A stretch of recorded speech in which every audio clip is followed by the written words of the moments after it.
Hello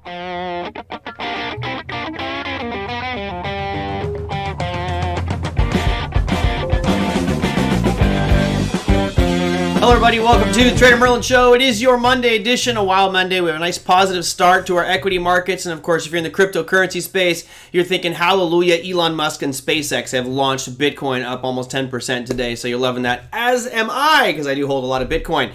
But that's not where we're going to start today's show. We are going to start the show with the lovely and talented Tillie Allison-Harris talking about oil levels and analysis. And this is a result from listener questions. So I thank you guys that sent in questions regarding oil, because that's what Tillie and I said, you know what, let's make a show on that today. So joining me, we do have Tillie Allison. Tillie, how you doing? Great, Merlin. Glad to be here. I want to give a shout out to all the guys and gals out there. Ladies and gentlemen and children of all ages. I feel like the circus barker going on the show today. Did you have a good weekend? I know you did some traveling this weekend. Yes, I just got back from Florida and loved it. Had a great weekend. Glad to be back here in KC. And it's crazy because we got back here and it was just like a different season all of a sudden. We got back here and it's cool and rainy and like in the 70s, which, you know, for KC in the summertime is quite a relief. Are you scoping out some retirement down there? Is that what it is? You're going to where the old people go, which is South Florida? No offense to my Florida fans, but... That's part of it. But I think for anyone who owns a business, knowing that Florida can be a little more tax friendly and beaches are awesome. But you know me, I love seasonality. So one thing I love about traveling is that we get to enjoy all the different seasons. And it's kind of hard for me to live in one place, but Kansas City does have a lot of those seasons, sometimes all in one day. Yeah. And people always say that the weather here is kind of crazy like the market.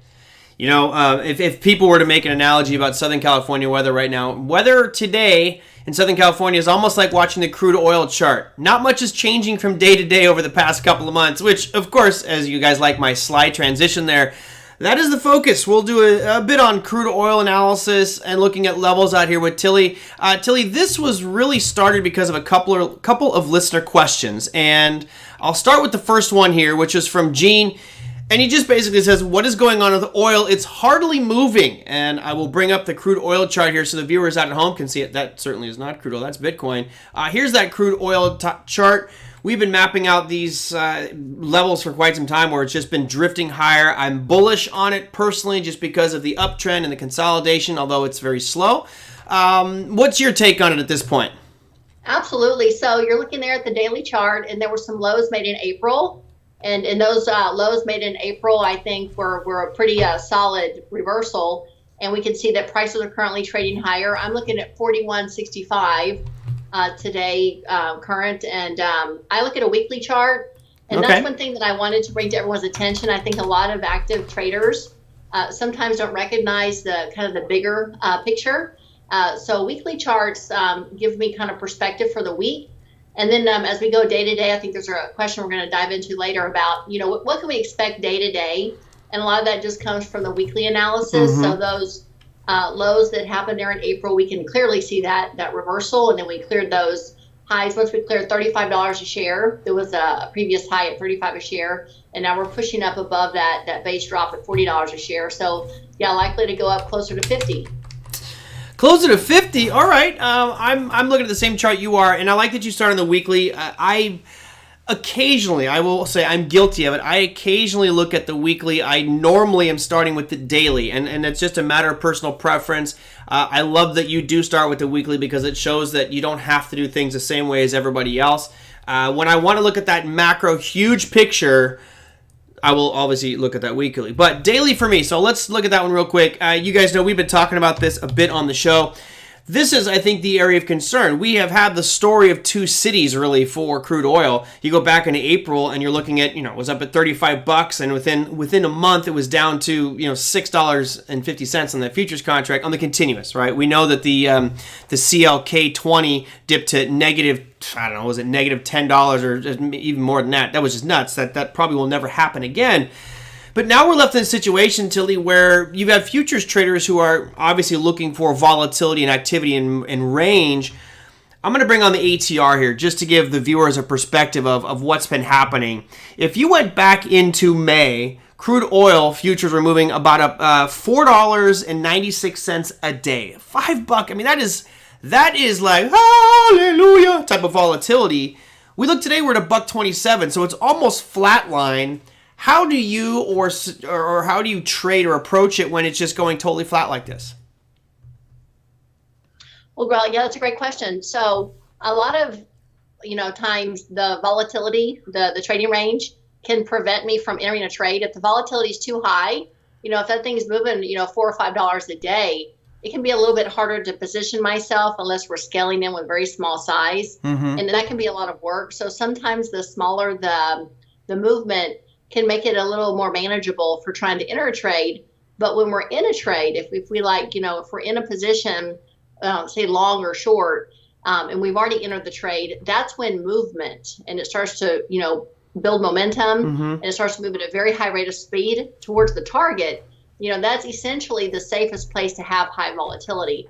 So right now with the very small trading range compared to what it was, more active traders can oftentimes find that a little bit more manageable because with leverage, we don't really need big moves, but we need to manage risk. And the bigger the move, sometimes it can be really hard to manage risk. Yep. And I think that, it's a blessing and a curse depending on who's looking at it. For example, Joseph just commented in here, says, wait for a breakout trade during low volume. Not necessarily that it's low volume is looking at the breakout, but more that the price is compressed, right? And I think this actually makes it rather easy. There was a question that came through. Let me bring up the second question here. I haven't had a chance to put these levels on the screen, guys, so bear with me. This is from Terry. And he says, I have a bracket order in right now on crude oil futures, long at 42.52, stop loss at 39.90, and then target at 48. What are your thoughts for Terry T? So, Terry, let me put those lines on the screen here. It's going to take me just a second to get all that stuff up on the screen. I know it's the beauty of trying to do all this stuff live. So, bring that one back, Merlin. Let me put some lines on the screen here. So, I've got your stop loss at 39.90. Right now it's at 39.97. We'll change that data point to 39.90. That way we are all on the same page. There you go. So there's your stop loss. I see your target at 48. I'm actually a fan. That's what we've been talking about, 48, for a long time on this show about a gap fill, and I think that that's a very logical target for it to approach. Your entry price was 42.52. I have to say, well, I'm going to let Tillie tackle this one first before I give my 2 cents on it, Tillie. I've got those lines on there. I don't know if you had a chance to draw them on for yourself, but going long at 42.52, stop loss at 39.90, and a target at $48. What do you think? Is that a breakout trade? That would appear to be a breakout trade, right? Okay, so my question is, are you going to have said movement beyond 42.52 to validate that there's a setup? So, usually with a breakout trade, you got to have a little more parameters. So you're looking for, a 25-cent move above that to confirm. You're looking for a 50-cent move, a dollar move. So say you have a dollar move above the breakout point of 42.52. If you have a dollar move above, then we can try to get in that on a pullback and reduce risk to, 50 cents. And then you start out with a 2-to-1, before you get to your target of 48. So I'd have to know a little bit more about the parameters for that entry, unless you're just going based off of, a penny above and you're in, a little bit more about the confirmation, if you will. I'm putting on, let's see, let's disable moving average or ATR. And I'm looking at the price here. Let's see, that high was 42.51 on crude oil on this at CL. So we're looking at the continuous. But 42.51 going back to July 21st, so just a few days ago. So it basically looks like he's just looking at a penny breakout above it. And I'll be honest, guys, I actually like trades like this. I like when you have something that's gone so sideways and really just compressed down as crude oil has, because as a trader, you take a step back and you look at it and go, why the hell would I trade this thing if it's moving in a 20, 30 cent range? There's not enough meat on the bone for me to make a living or make a steady income from it. Plus, it's just choppy. So you got really 2 choices here. If that sideways range, and arguably crude oil has been in one for quite some time, if that range is wide enough where you can sell the top and buy at the bottom and vice versa, then okay, maybe you're making active trades within that range.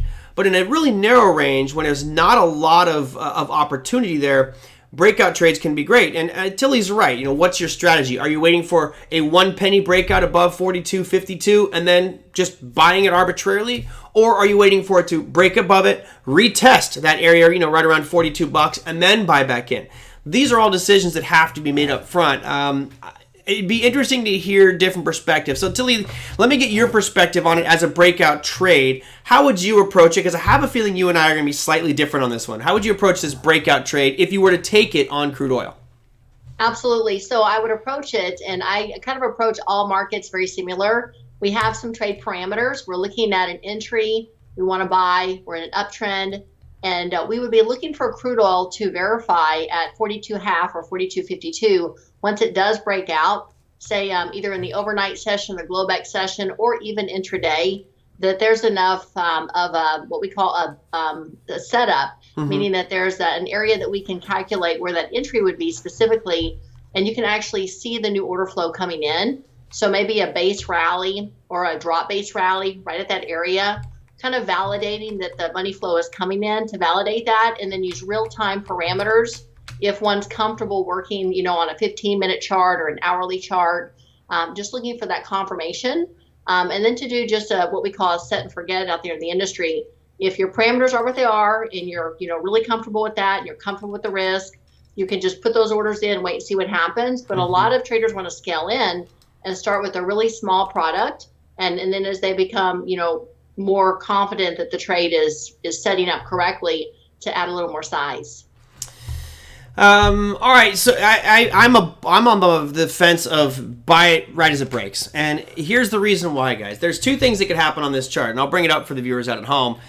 I've been a victim of this many times. The safer way to trade this breakout would be, and bear with me as I draw on the screen here. I'm going to do my best. It's hard to draw sometimes on the on TradeStation charts when it's not in like a lock mode. So let me just real quickly just say, what if we bought it when it broke above, right? So that's this little line I just drew, right? Most books will tell you that you want to wait for it to come back and retest and confirm that what was supply or resistance is now support. There's this belief system that, once you break through a level, that area now becomes the opposite. So if you broke through an area of supply, that is now an area of demand. So most textbooks will tell you to wait for that retracement, and then you get that follow-through move to the upside. And that could very well happen. I could see that happening very easily, actually, with crude oil. However, when I look at something like what's happened with crude oil right now, it's been so pent up. It's had so much, energy stored in it when this move that's just gone sideways for the better part of a month. You may never get this pullback. And this is where you have to kind of define who you are as a trader. I personally would say I'm going to buy it as it broke. And I kind of like, who's the gentleman's name here? It was Terry T. I like your take on it. If you're going to buy it, go for it. Buy it right on the break. Just you better make sure that you have a stop loss in place. And keep in mind, this is something that every 10 cents is $100 per contract. So you're looking at a stop loss of $2.60.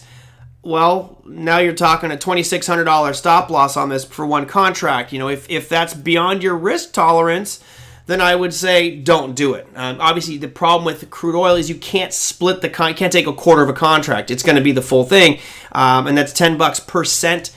So gets a little bit risky there with that big of a stop loss. But I like the numbers. I like the setup. Tillie? Yeah, I want to comment on Kevin Martinez Rivera. Looking for a little bit more confirmation, but he's expecting it to actually pull back closer to 40 first.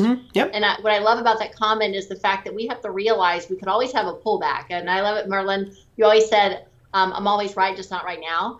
So meaning that, oftentimes we're right about direction, but our parameters are off. And that can be a really, big headache. If our parameters are off just a few pennies, imagine. You're in a trade, you get stopped out by a few pennies, and then we all know it goes in our favor. Yep. And it's really annoying. And then you want to get back in, but you don't have the right parameters again. So kind of having the idea of what we want to do is one thing, but then identifying the dollar amount of risk to actually stay in the trade and get the position size that we want, that's like a whole different ball game. Right. I'm following the chat here as well. That's kind of nice. That's pretty good here, guys. GD says the breakout trade I took from today was a flat line on MNOV, which I have on the screen here. And you can see something similar. And I agree. This is that same basic setup on MNOV. Now, I wouldn't trade this one because it's Medic Nova, which is probably a biotech pharmaceutical stock. And I can't trade those drug stocks. But what do? You put a line right across that high there, or you put it across the high and achieve back in April, and you say if it breaks above it, you're going long. If you had a set and forget order, Yeah, GD, this was a hell of a day. It was a great trade. Albeit, I think, let's be honest, I think you got lucky. I think that this was, you got lucky, caught it right as it just ripped up. But crude oil is not going to do that, right? Crude oil is not going to go from 42 to 60 in a day. I mean, could it? Yes, but most likely it's not. We'll probably see that breakout. And, to go back to the comment I was making about retracements, if you look at MNOV, you never got a retest, right? It broke and just kept on going. That thing was just solid straight up. It didn't stop. Crude oil may have a little bit of a pause and a retracement, but this is just a matter of how you guys prefer to trade it. I am one that has been left watching the train as it leaves the station, right? I've literally watched that trade do exactly what I thought I was going to do, and I was waiting for retracement, waiting for that retest, just like Kevin said. I think you're right. It probably will come back and test 40, but what if it doesn't? I want to be in the party. I want to be on that train. So I'm the guy who buys the breakout itself. It's riskier than waiting for the retracement. And there is no right way to do it, guys. It's a matter of different risk tolerances and preferences, if you guys all understand that. Well, I'd love to do just for a second, if you have a second, sure. on M and OV is to look at like a 15-minute chart just for grins. Done. That's full screen for us. Yep, there it is. Wow. Beautiful day out there. But you notice you never really had a new low being made. I mean, this thing was a series of higher lows until it hit $12. I mean, that was pretty amazing. Tillie, have you been following gold, silver, those types of commodities? Not on intraday time frames. I have on longer term. I do recall I have a trigger on gold, but I think it's a little bit higher up. Given that they've been moving so systemic with the S&P, I haven't really been looking for any, gold and other metals. For me personally is, say when the market really gets top heavy and we start to have a lot of selling pressure, I'm more interested in looking at gold for a kind of a safe haven, if you will, or even just a heads up that, hey, we need to maybe, think about being more defensive in our investing, trading in our stocks. Uh-huh. So I personally do not actively trade gold. Okay. And for that reason, I don't analyze it frequently. But hey, a chart's a chart. Yeah, that it is. Well, I guess the point is, here are some instruments that are generally not the big market movers, and lately they've been starting to look like Tesla and Amazon, the way that they've been ripping. For the viewers out at home, this was from Joseph says, could you comment on metals, particularly gold and silver? Guys, here's the silver chart. I was actually expecting a retracement, a little bit of a pullback because that move was so extended on silver. Today, you had almost a 9% move straight up in silver as well. So these ones are continuing to rally. I am probably going to sell out of my PAAS, my Pan American Silver. We had a gap up, which is setting up to be a potential island reversal here. So I'm a little bit cautious on this one because I'm in it from a much lower price. I'll let you guys know tomorrow if I actually do unload my silver shares here, but it's been such a huge move to the upside. I cannot not lock in some profits on this one. Now, silver, as we mentioned, guys, has had a way bigger run percentage-wise than gold. As you recall, back in March, silver was trading down in under $12. It's up 100% since then, right? It's at $24.75 right now, whereas gold back in March was trading down at a low of, let's see, what we got, 1,535. It's up to 1937. So it's certainly a huge move up. Yeah, I think someone said in here 2,000 might be hit. It could be hit at the end of this week. I mean, it's been really impressive. And to me, this is just setting up the markets, I feel, for a sell-off because it's the risk-off approach. A lot of money is pouring into risk-off assets right now. So to me, it's a little bit nerve-wracking to see metals spike so much. Tillie, you worked the financial planning background, and you understand kind of the flight to security history behind gold. Do you think that that's what's fueling this, or do you feel like there's got to be something else? Because this doesn't feel like a traditional flight to security type move in gold. Well, I think there was a comment about the value of the dollar. Mm-hmm. So the value of the dollar, definitely a correlation there. And, cheaper U.S. dollar makes it, more attractive to invest in gold and other metals. And again, moving into these all-time highs and retesting those highs, we know that fund managers are oftentimes going to start to do reallocation. And if, the value of the dollar relative to these metals, for many international investors, that's going to make it a much more attractive investment return. And they're looking for that. So that's definitely a move that's likely a currency catalyst. Yeah. Well, Right? I'm watching the weekly of it. I just pulled up the Dixie out here. There's a dollar index. Yep. We talked about this one in the past, guys, where there were some nice levels that should have held, and all of a sudden you're finding this dollar index, really in a precarious position. It's just broke down below the lows that we saw from from July of 2018.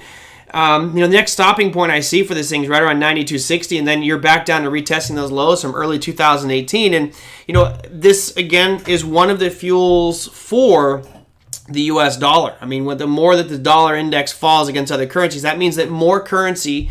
So if you had a euro, you could buy. I know, guys. I have my this. So the way this program I'm using works, guys, I have all these different hotkeys and buttons, and if I'm on the wrong screen, things pop up. So yeah, there was no donkey of the day. I do have a donkey of the day, but it's not. It'll be later on this week. If we see that dollar continue to fall, that's going to bode well for the equity markets, right? A weaker dollar is good for the equity markets. It means people can buy more of U.S. goods and services, as well as potentially even buy dollars, which means they could buy U.S. equity markets and they can buy more of our shares. So as we see this dollar continue to fall, this certainly has been a factor in the catalyst for this market moving to the upside. There we go. All right, let me see. Question here. Patrick says, "Why the heck would I put my life savings into Bitcoin? To protect it, it should be invested in gold."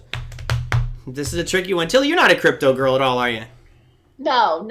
So, I believe that our U.S. stock market is so amazing, and being allocated pretty heavily invested in stocks and trying to maintain a sense of, I think, composure, if you will, and really monitoring the stock market and managing the stock market investments. I do analyze currency markets and metals, but I don't heavily invest or trade them. I'm really looking for those markets to make me more comfortable managing my stock portfolio, and ETF portfolio, and that's how it really helps me. But, many products out there have currency exposure and have commodity exposure as well. So I'm not saying that I don't invest in those, because a lot of products that I have in my portfolio have those products in there, but I don't actively trade them. I'm more of I'm a hodler, so I do have a lot of Bitcoin and a lot of other altcoins out there. And Patrick, I think that's who said that one. I certainly would say, do not put your life savings in Bitcoin. My goodness, don't do that. You should never put your life savings in any one thing. Although I am a fan of Bitcoin in particular, and some of the other cryptocurrencies. Most of them are a joke and going to just crash and burn and dissolve and disappear and take all your money. Bitcoin, I don't believe, is going to do that, and it's a store of value. To me, there's a lot of different reasons why you want to put something in Bitcoin, have some skin in that game, but there's a ton of risks out there. I'm actually trying to get the cryptocurrency course from Online Trading Academy that I built and get permission to put it on my website or on my YouTube channel. I'll let you guys know as soon as that is up and running and potentially available. Tillie, Abby V says, "Merlin, seasonal uptrend opportunities coming up in treasuries. Please take a look at TLT." Now, I know TLT is something you like to look at a lot from the proactive investor approach. Here is your weekly of TLT, guys. It has been moving pretty good over the past couple of months since those lows in March, May. I will go back to a daily here so you can get a little bit better picture of it. Been on a really nice uptrend since June. What's your take on TLT? So as we all know, interest rates are historically, again, low. And again, this goes back to why I love to look at all these different markets. Given that the interest rate market is so linked to the stock market, and should TLT continue to rise, then that's a pretty good indication that the interest rate market, traditional interest rate, fixed income mortgages and things, that those rates are going to stay very low. But should all of a sudden we see TLT drop, which is why I monitor it, that can be a leading indication that there's going to be an announcement or something that we don't know about. But it looks to be very stable, trading at 169.11 a share, and it looks like it's having a little pullback here on the daily. And we'll just monitor those lows and see if it continues to go higher. And, it could very well go back up to all-time highs again. And I love the comments about another round of stimulus. Yeah, great. It's coming, guys. They will do whatever they can. It may stop after November, but I want to show you this one right here. This is from the Treasury Department. This is just the different yields out there. I'll make it bigger so you guys can see it, just to give you a perspective of what's been happening. This is just for the month of July, and I'll try to keep that column header there. Hopefully you guys can see that nice and clear. Something rather interesting going on with the current Treasury markets, and if you look at the 30-year, you do have the yields consistently and steadily dropping. So for the entire month of July, you see that 30-year has been dropping. So is the 20. So is the 10. Right? They're all really dropping except that short end, which is almost staying the same. So we don't have an inverted yield curve at this point. Right? We're out of that. We had that August last year. But we do have a market just has really, really low interest rates. And if the trend is your friend until the bend at the end, which is what we all always talk about, what's the trend here? The trend is yields are falling. They're falling on the 1 month, the 3 month, the 6 month, the 10 month, the year, the 7, 10, 20. It doesn't matter. They're all falling down. Now, there was a small bump up today because of what happened over the weekend. But bottom line is if these things continue to follow that trend, then what you're going to see is this TLT continue to trend and rally to the upside. So, again, that phrase, the trend is your friend to the bend at the end. If you feel like I do that the dollar is going to keep on dropping, well, then you might look at some of these Treasury yields, lock in some yield. Yield's going to be dropping. So if you can lock something in now, you get a better yield than you would in maybe a few months. Let's see. Patrick, a yield curve is just a combination of different yield maturities. I just showed you here. Unfortunately, the site that I used to look at, which is called, it had an animated yield curve.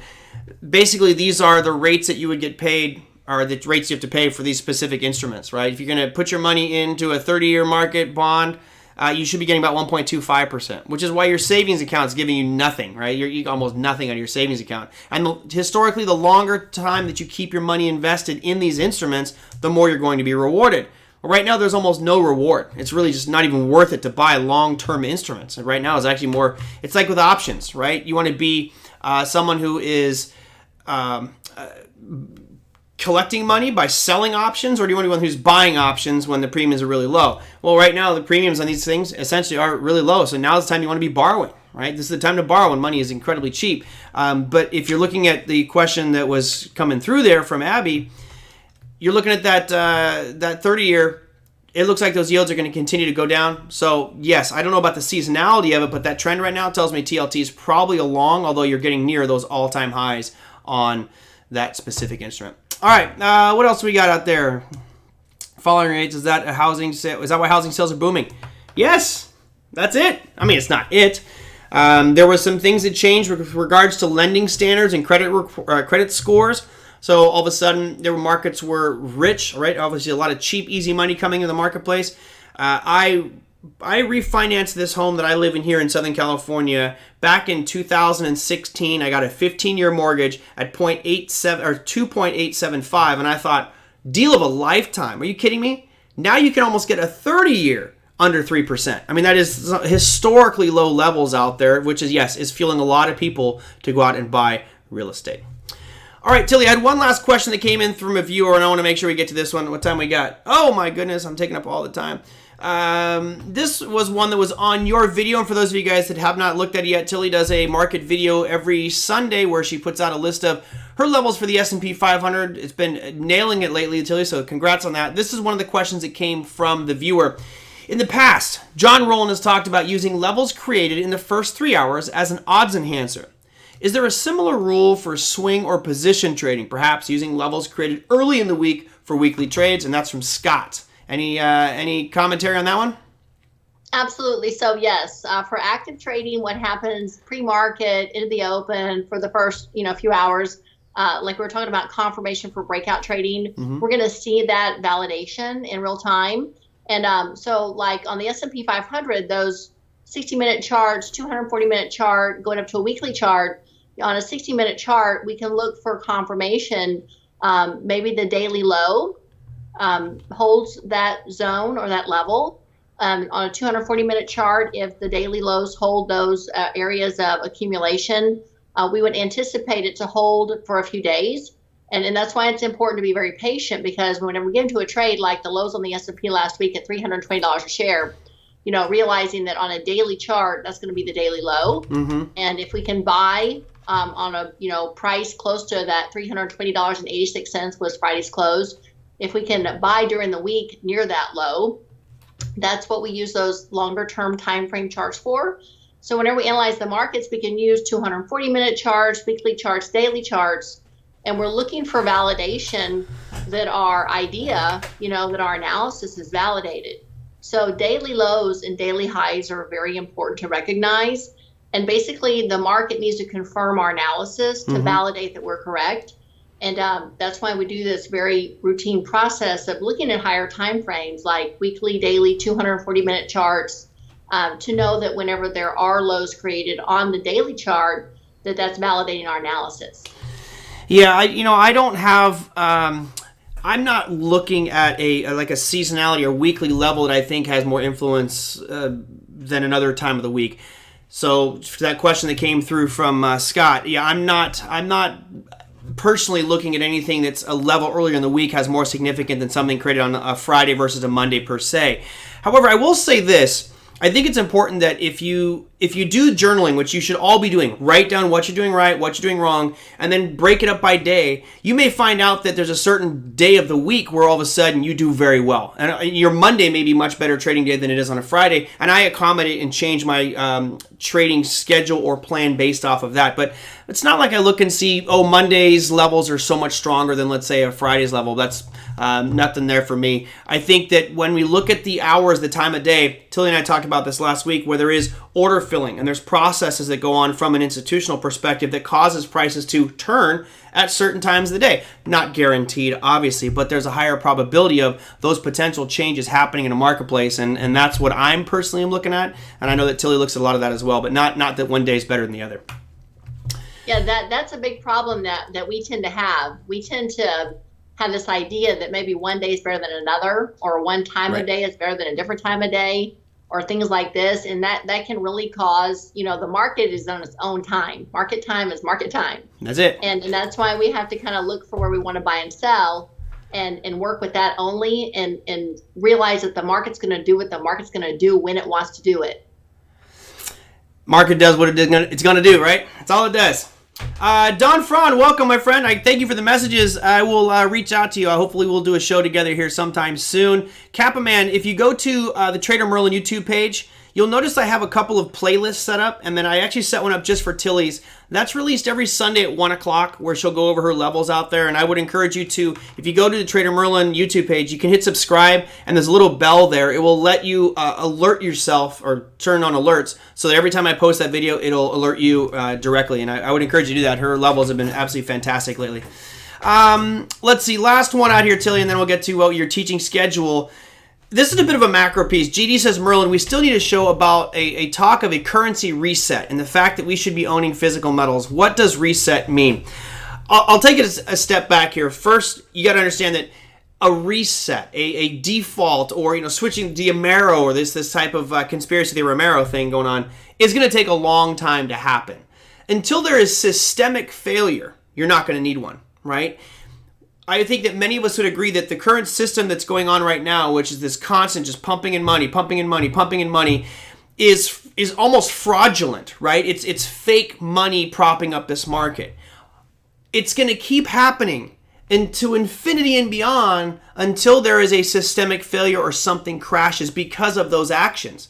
So while I agree with most of you that we need a currency reset, the dollar may lose its default status as the world currency. It could. But that's going to be down the road a long. It's not like this is going to be a 1 week transition thing. You'll hear some grumblings about it, and then months later, maybe even years later, there will be a default or a system reset. And that will probably happen, in my opinion, because the U.S. defaults actually gets downgraded on its credit rating. It goes from AAA, and all of a sudden now we're BBB. Then all of a sudden the doo-doo hits the fan and we're in real trouble. But I don't think we need to worry about that yet. I think the flight to gold and silver now was not worrying about so much a monetary effect collapse, like the dollar collapsing, but the equity markets collapsing and having that ability to have a different asset that's tangible versus a stock of a company that could go dissolve at any moment in time. I think that's the big question there, or big point. All right, let's see, Tillie, you are in Kansas City. I know you got back from Florida. You got some teaching coming up here. What's your schedule look like? Yes, we start class here in KC, and I'm looking to do more teaching online as well. So I'm working on that. That's always going to be, I think online these days is we have an opportunity to be in a social environment online. And I never thought that I would say that. So, considering the social distancing and things like that, I think there's an opportunity for me to feel more comfortable teaching online. So I'm working on that, everyone. And I want to give a shout out to Patrick. He says he's reading the book and he thinks it's a little bit of a hard read. And I don't know if that's a joke, because the beginning of the book is supposed to be a really easy read. And then it kind of starts to dive into the systemic part of the stock market, which there's a lot of terminology that is a headache, if you will. But the reason I had to bring that to everyone's attention is so that the people begin to really understand how systemic the market is, and that hopes and dreams of a stock doing well, if the overall market, goes in the toilet, that stock's likely going to go with it. So I just want to bring to everyone's attention the systemic nature of our stock market. It's well engineered.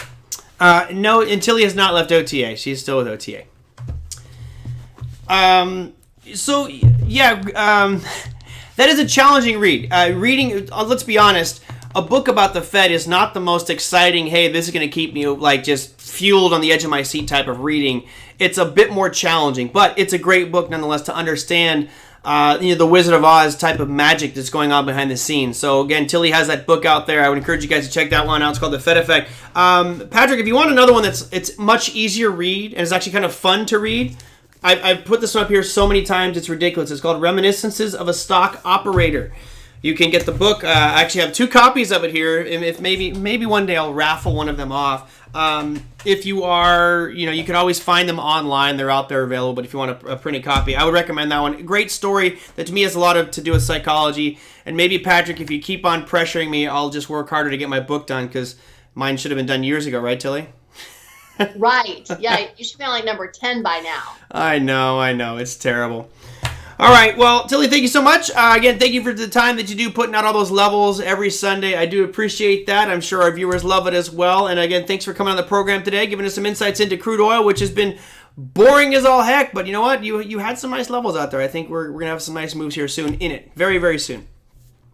Thanks, Marlon. All right, Tillie, take care. Everyone. Great to see everyone. Yep. Bye-bye.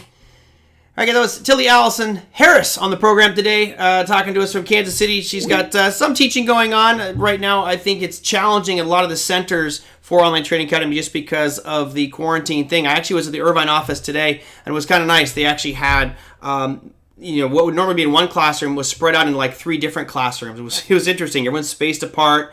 They did a presenter on the big screen, which, it's a different way we have to start accommodating these markets and education. It's a very weird place for us to be in as an entity, but it is. All right, Captain says, Tillie's first instruction. Yes, Tillie, I met Tillie back in Texas many, many, many moons ago when she was just starting out. The interesting thing about Tillie is she was like many people that went to all these, webinars and different hotel seminars talking about trading, and took her a while to kind of figure out what she really liked, and then she came and worked for Online Trading Academy, took some classes, and then ended up working. So it was working with OTA. So it's been great. An awesome trader as well. Okay, let me go to just so I can get this stuff done for today, and then I can open up to any listener questions. If you guys have some, feel free to send them on in, and I will do my best. Amos says you got the book too. Awesome, cool. I'm still waiting for my physical autographed copy from Tillie. It'll be here soon, I hope. Okay, today, by the way, you saw durable goods orders come out better than expected. I'll bring that chart up here just real quick so you guys can see the numbers that came out today. Our durable goods orders, as I expected, they were definitely lower than that 15.7, but higher than the 7% that was expected. We were at 7.3 on durable goods orders. The core actually dropped down to 3.3%. But all in all, I think that's still a pretty damn good number for durable goods orders. Now, the big deal is for what's going to be happening tomorrow. Now, there's a lot on the economic calendar. Not a lot of major stuff for the U.S. markets, but I think it's also kind of positive for us is you have the Case-Shiller Composite 20 Home Price Index. And then the reason that this is important is housing market, I feel, has been one of the big fuels for this market going up and up and up and up and up and up. So if we continue to see home prices increase, that will further incentivize people to buy homes because rates are cheap, and that could in turn maybe make markets move to the upside even more. USB consumer confidence numbers coming out. You also have CBI realized sales for the British pound, and that's pretty much it. It's kind of boring. Other than that, nothing major market movers internationally. Here's where it starts to get interesting, guys. We have a ton of major earnings announcements. Before I even read any of these, you should always check your earnings calendar so that you don't get caught off guard. You want to make sure you have everything that you own mapped out. So if you own shares of Pfizer, you better know they're coming out before market open tomorrow morning. Not much you can do about that now, but we've got Visa, Amgen, Pfizer, McDonald's, Triple M, Starbucks. You got one that I like that we had a question about the other day. Mondelez International. You have Altria or Philip Morris, the old Philip Morris. You also have Chubb, you have Ecolab, Sherwin-Williams, a bunch of companies. And one that I'm definitely keeping an eye on, which I've been very bullish on in this quarantine mode, has been eBay. James Taylor, thank you, my friend. Thank you so much for the contribution. I absolutely appreciate that one. That was awesome. Thank you so much for that. Yes, for GD, he says, is it a full day of masks? Yes, everyone's at the office is wearing masks. It's kind of weird. I have my own office, so when I'm in my office, I don't wear a mask.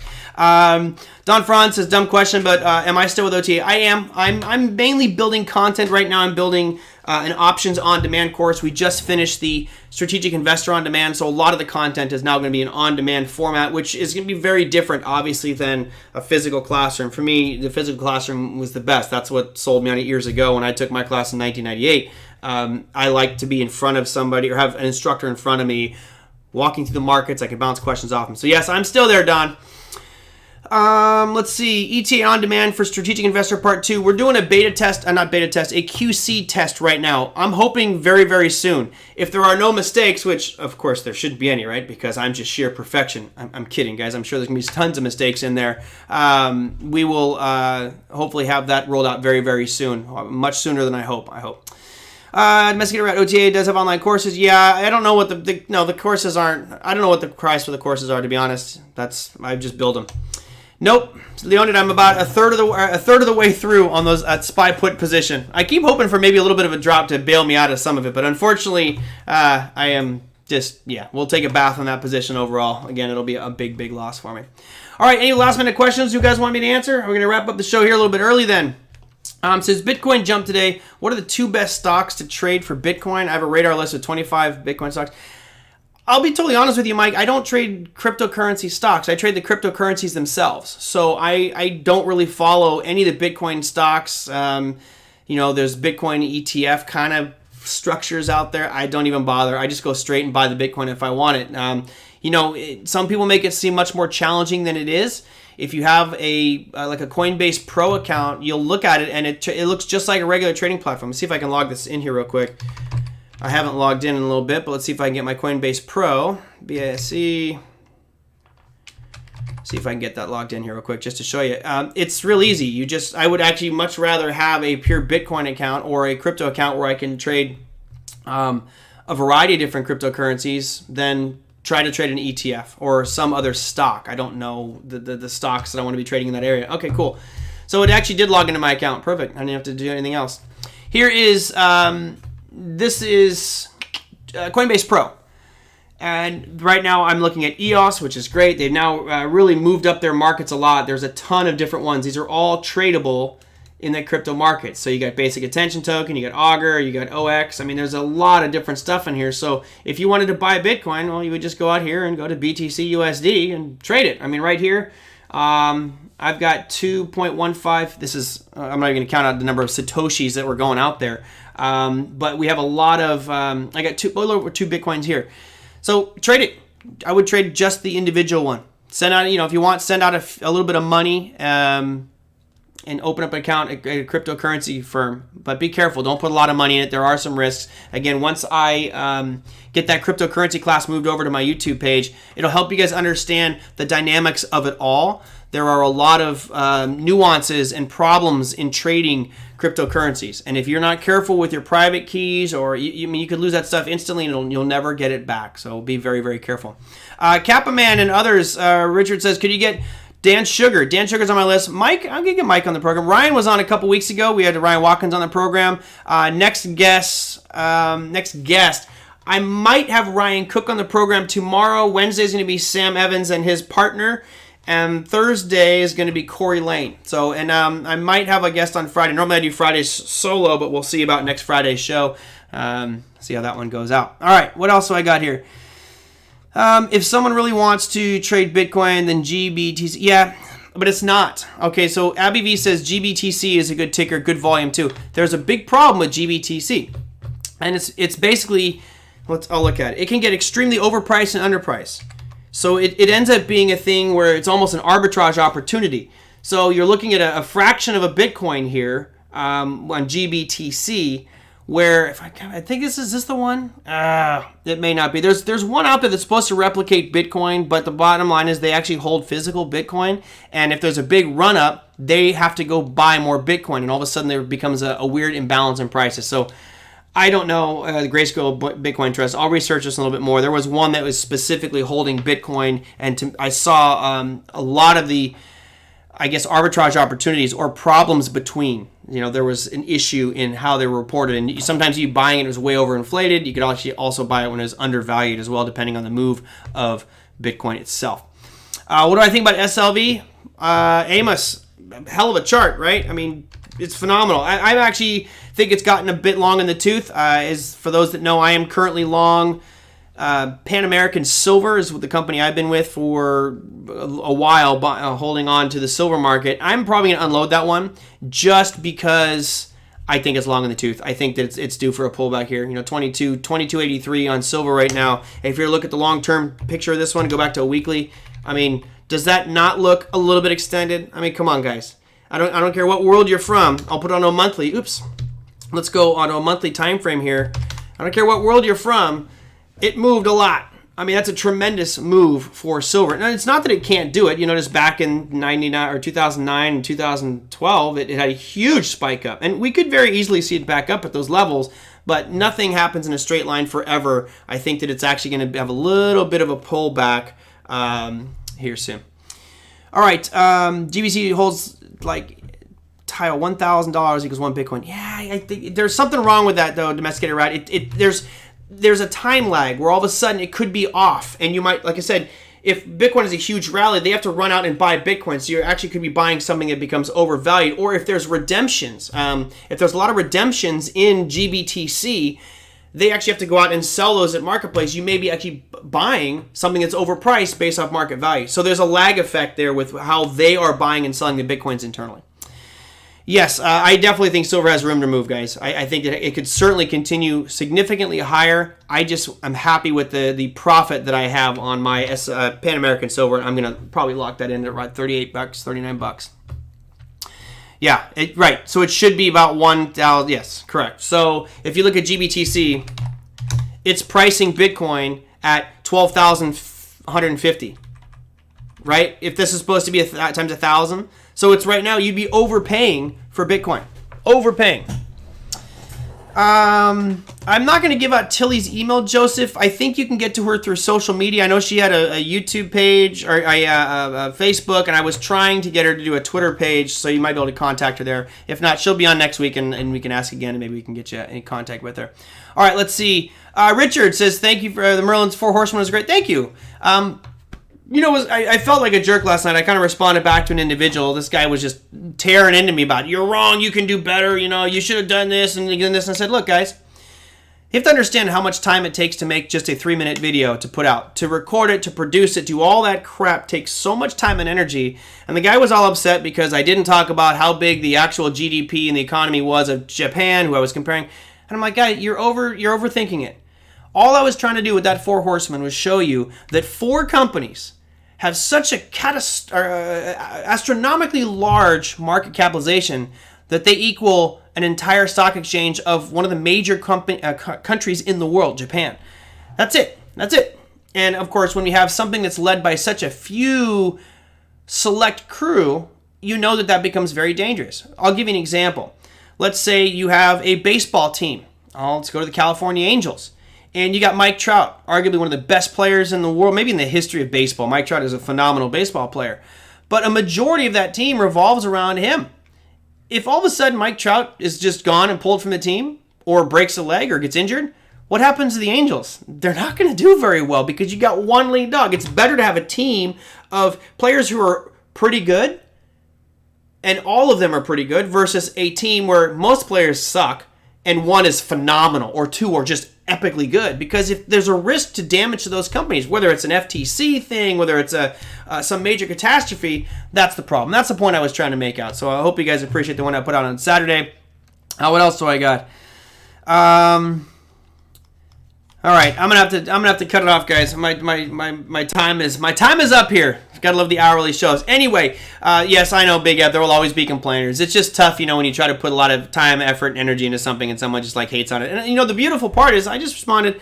I would love to see that comparison. Feel free to do it. If you guys have you want to make a video, I'll tell you what. If you guys have a specific video that you would like to make, I'm actually happy to work with you as well. I'll post it on my YouTube channel, but it's got to be something that's compelling, good, and great information there that people would be interested in. I'm always happy to share that stuff out there. So, all right, that will do it for today. Thanks everyone for joining me. Again, if you are new to the show, do me a favor, click the little like button. That's the easiest thing you can do to help me out. The other thing you can do is click subscribe. There's a little bell next to that where you can actually type in. I think you can select what you want to see on your feed from me. If you want to see Tillie's Market Outlook, which comes out on Sunday, click that one. If you want to see my chart of the week, which I try to do every Saturday, depending on how good my parties are on Friday nights, I may not be able to get to that one, finish that one in time, or the live show every day, Monday through Friday.